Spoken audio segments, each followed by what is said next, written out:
Hi Earth Angels! Kamusta? Welcome back to Pinay Angel Tarot. This reading is a love message for no specific sign. This is for anyone, kahit ano man ang zodiac sign mo. General love reading, kaya maaaring mag-resonate o hindi. Pero pag nag-resonate, comment nyo para alam ko. Comment present para alam kong nanonood kayo. Ready ko lang yung mga cards nyo guys ha. Kumusta naman kayo? Good evening po sa lahat. Kamusta kayo guys? Excited ako sa reading natin. Ano kaya? Ano kaya ang nangyayari sa love life nyo? Tingnan natin. Magkakaalaman na. Okay. So, teka, may ibang card na gustong lumabas. So, kunin na natin. Kukuha ko din kayo ng special message galing sa ating hugis puso na tarot at oracle pala. Oracle deck. Okay. Ang mensaheng nakuha mo is reflection. Give each other some space at the moment. Trust and have faith that all will work out for the best. Mukhang kailangan ng space. Alam niyo, problematic yung love life niyo, no? Kasi napansin ko yung hugis heart na merong, ayan, nag-crack yung hugis heart. So, ibig sabihin, merong kailangang ayusin or posible tinatry nyong ayusin yung puso nyo. I mean, i-heal pala. Tinatry nyong i-heal yung puso ninyo. Yung next card is power. Wow, you instinctively know what is right for you and you have the power to say no or walk away at any time.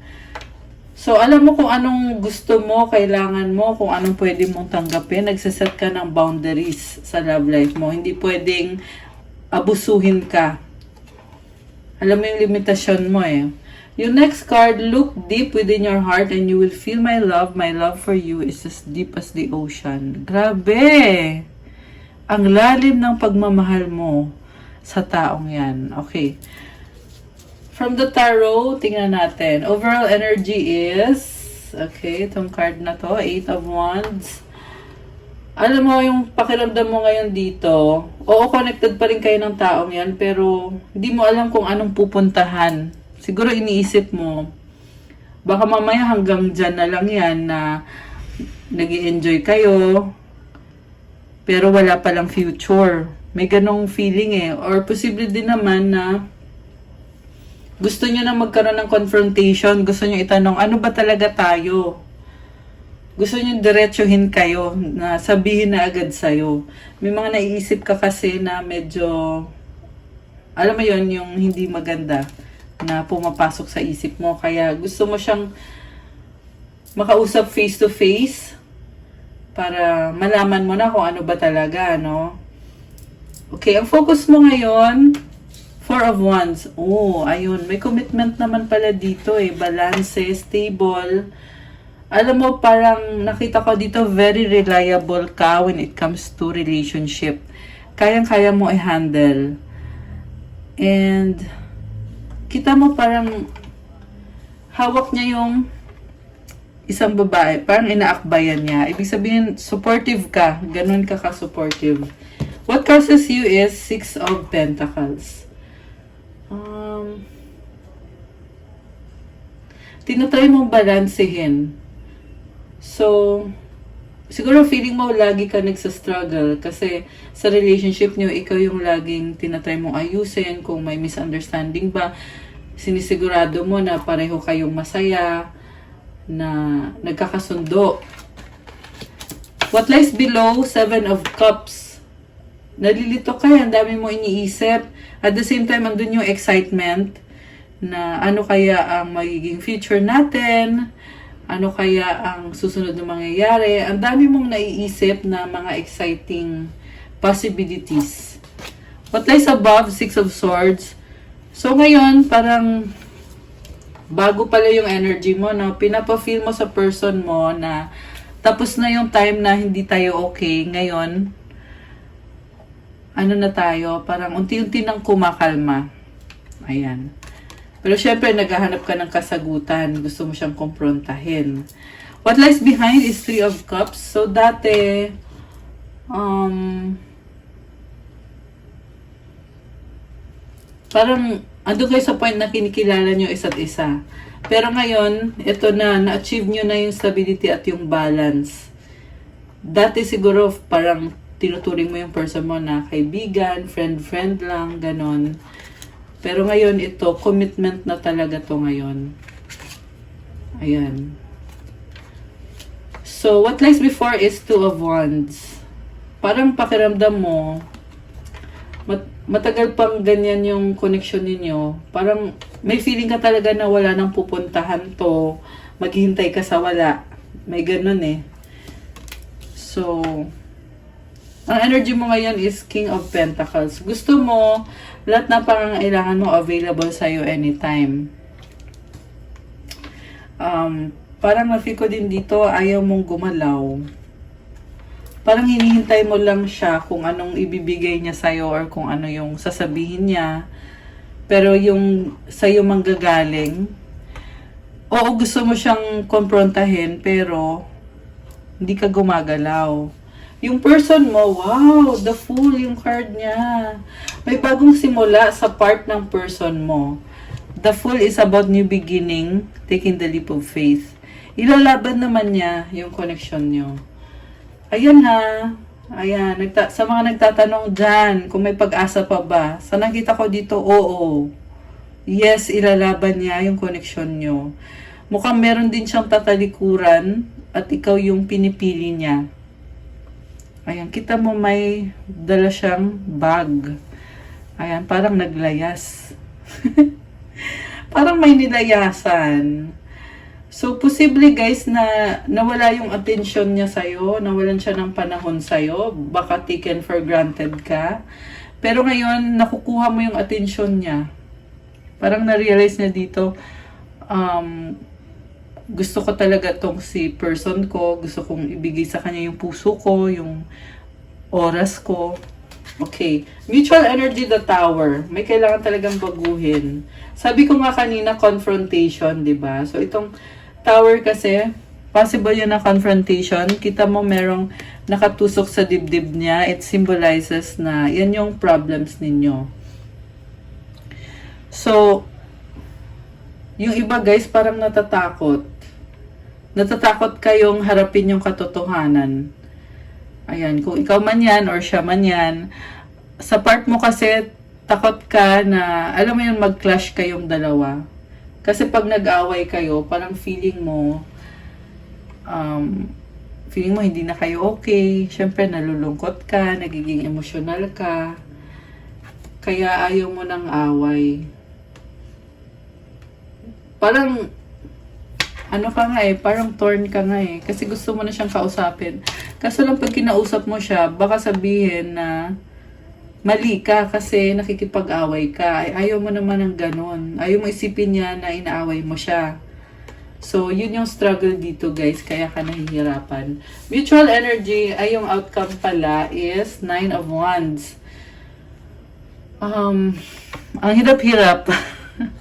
Hindi ko alam kung paano sasabihin. Pero, kasi talagang lumalaban ka eh. Kaya ka nga nahihirapan kasi gusto mo talagang malaman kung ano ba talaga, mahal ka ba niya talaga, ipaglalaban ka ba niya, may future ba kayong dalawa, papakasalan ka ba niya, magsisettle down na ba kayo, at lahat-lahat na, ang dami mong katanungan. So, tingnan natin yung feelings ng person mo.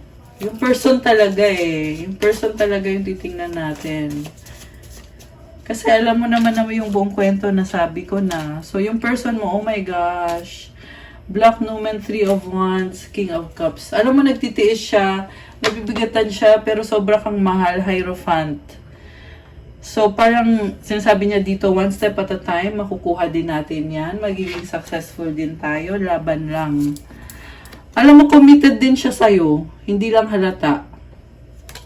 Hindi lang talaga halata. 5 of Swords. Kaya nga feeling niya, ikaw yung mali.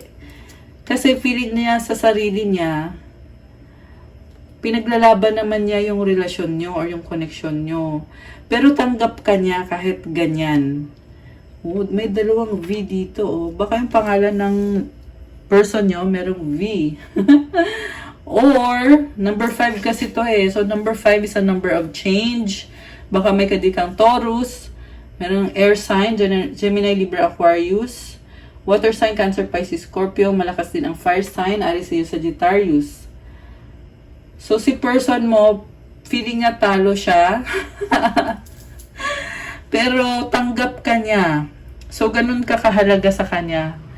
Kasi iniisip niya na kahit, na nga, hindi siya sangayon sa'yo, pero tanggap ka niya. So, ito na yung feelings niya sa'yo, ha. Black Numen. So, itong unang card na to, hindi siya maganda, guys. Ito kasi yung pinaka malungkot na card sa deck na to. Ibig sabihin, kapag lumabas tong card na to, talagang pinoproblema niya yung sa inyong dalawa. Ayan, 3 of Wands waiting siya. Nagtitiis lang siya eh. Oh my gosh. Alam mo, ikaw lang naman hinihintay niya. Yan ang sabi dito. Na parang ikaw yung may kasalanan. Sa part mo, tingin mo siya yung may kasalanan. Pero sa part naman niya, alam naman niya na gusto mo siya, mahal mo siya. Pero, parang hindi mo daw nare-recognize yun. Parang hindi mo daw na-appreciate yung mga support na binibigay niya sa'yo. Yung feelings, yung emosyon. Kasi emotional siya ngayon, yung person mo. Kita mo yung hawak niyang cup. Gusto din niya na maging masaya kayong dalawa. May mga pangarap kasi yung si King of Cups. Kung ano yung pangarap mo, ganun din naman siya. Ganun din naman yung mga pangarap niya sa inyo. Ayan. So, ano susunod? Tingnan natin.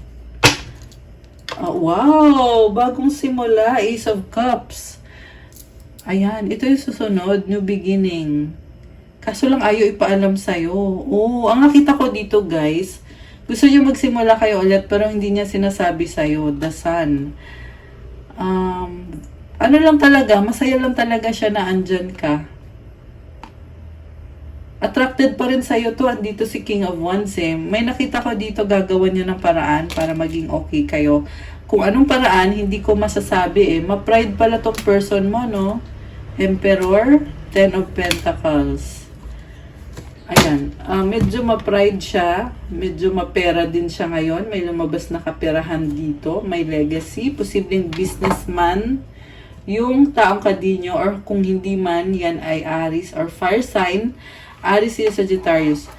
Malakas din ang Earth sign, Capricorn, Taurus, Virgo. Leo energy, andito rin.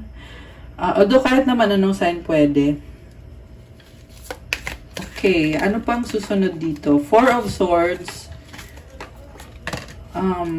Knight of Pentacles. May nakita ko dito na hindi kanya pinapansin kasi malayo siya. Ayan, medyo malayo. Baka LDR or hindi talaga kayo magkasama kaya ang pakiramdam is ang layo-layo niya or ang bagal. May mga ulap dito o clouds. Ang kahulugan kasi ng clouds, confusion. Oh my gosh. Okay. So, ano ngayon? Dahil malayo kayo, ano ngayon ang susunod? 4 of Cups. Hindi siya masaya. Hindi siya masaya na magkalayo kayo. Oh, ibig sabihin, mahal ka niya. 6 of Wands. Oh, wow, guys. This is a nice card. Queen of Wands, the World. Okay. Alam mo, may lumabas dito. Merong ibang taong kadil yung person mo. May ibang mundo eh.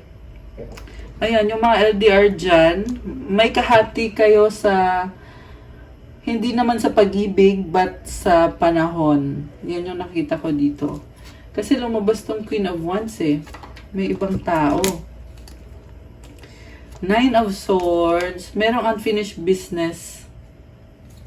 Okay, so, alam mo nakita ko dito. Mahal ka naman niya eh. Mahal ka niya. Ayan oh, andito si The Empress. Kaso lang yung person mo, parang, si Empress kasi, Si Empress kasi hindi yan naghahabol sa love. Yung love, yung kusang dadating sa buhay niya. So, ganun yung nakikita ko dito.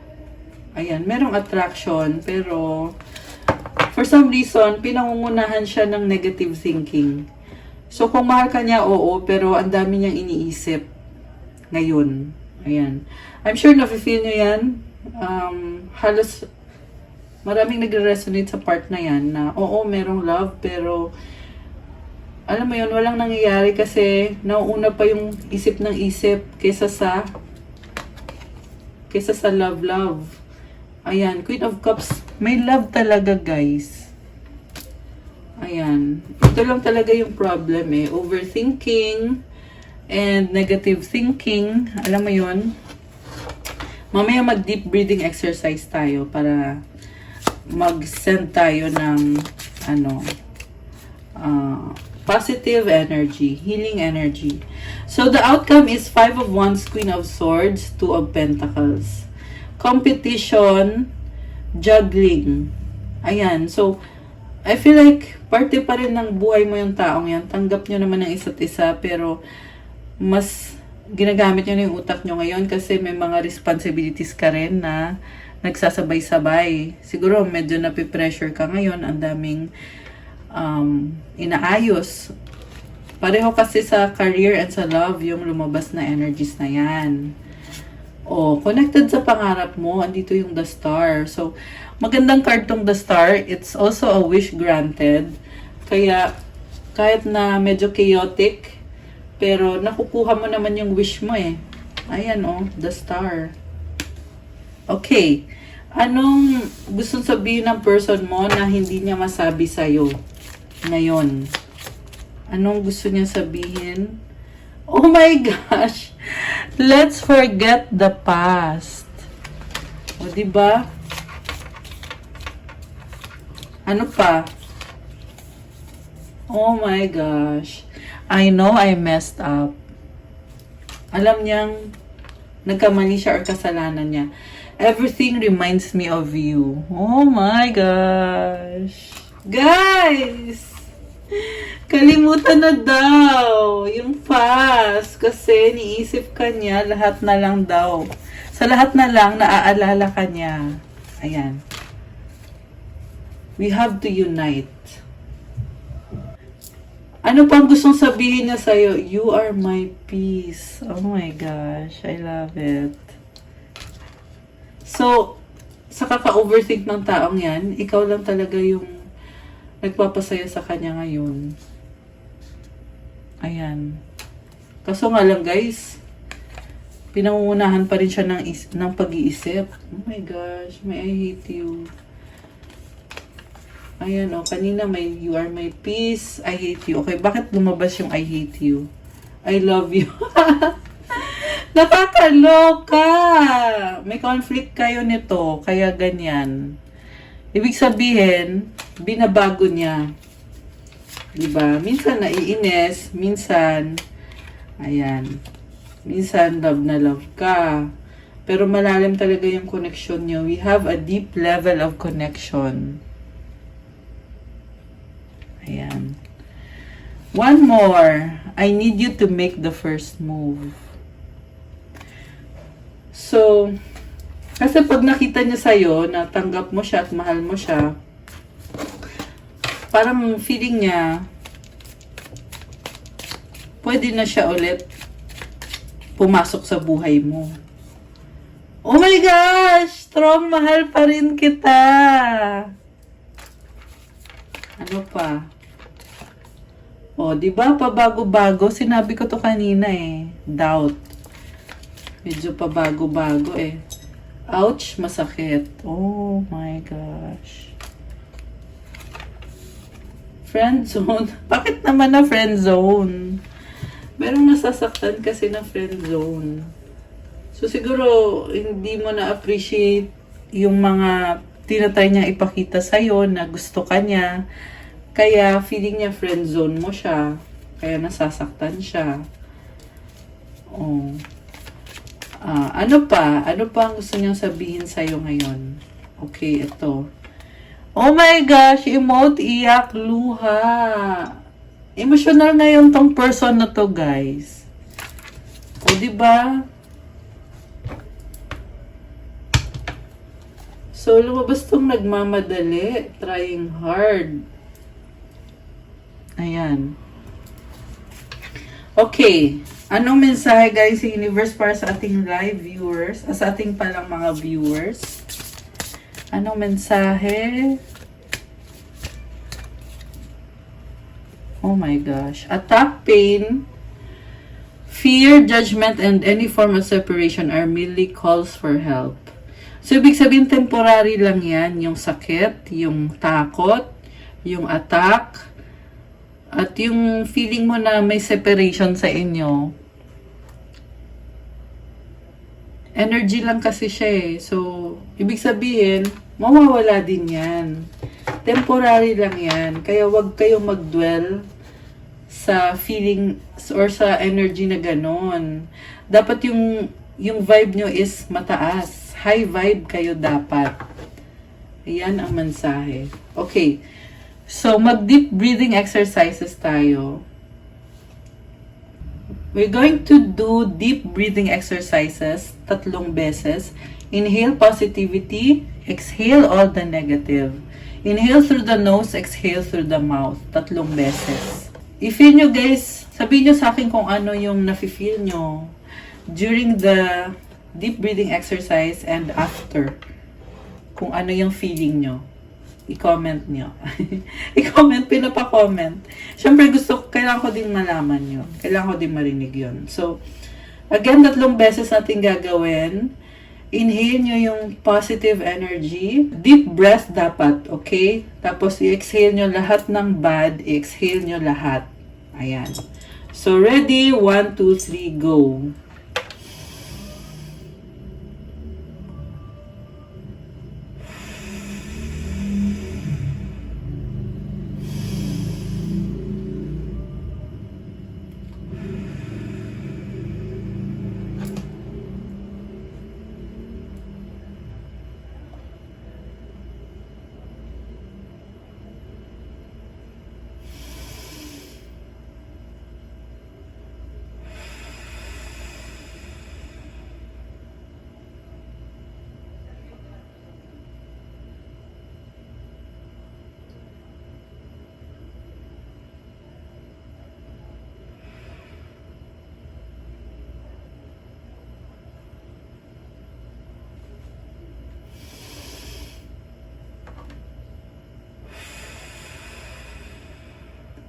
Okay, I'm done.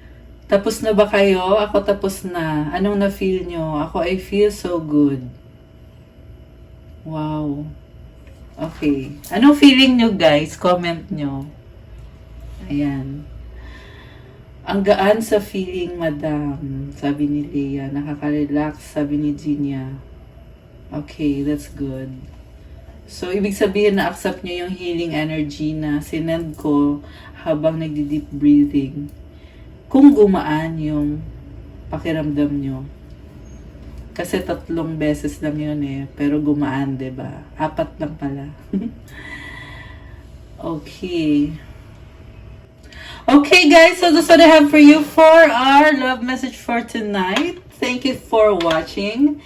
I-like nyo na itong video na to and comment kung nag-resonate ba. Comment nyo kung anong na-feel nyo sa deep breathing exercises natin.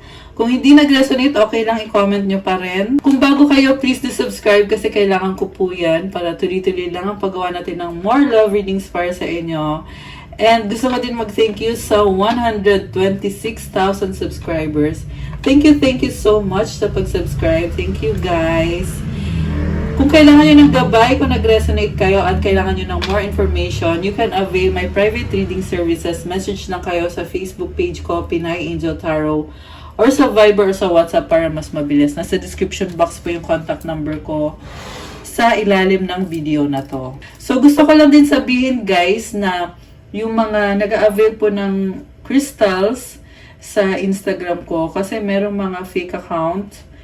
Ang dami na kasing mini-message yung mga fake account na yan. Ayan. At least alam nyo na. Kasi ako, hindi ako mag-message sa inyo kasi wala akong time na mag-message sa inyo. Unless kung kayo mismo mag-message sa akin. Kaya pag merong nag-message sa inyo na nag-o-offer sa'yo ng ganito, ganyan, i-check nyo muna kung legit ba yun. Kasi malamang hindi yun legit. Yung legit po ay nakalagay dito sa ilalim ng video, sa description box. Diyan na lang kayo mag-click para sure kayo na legit na account yung pinuntahan nyo. Ayun. Yun lang naman. Thank you so much, Earth Angels. And na-enjoy ko yung reading natin tonight. And I'll see you again soon. God bless. Stay safe. Have a good night. Love you guys. Thank you. Bye!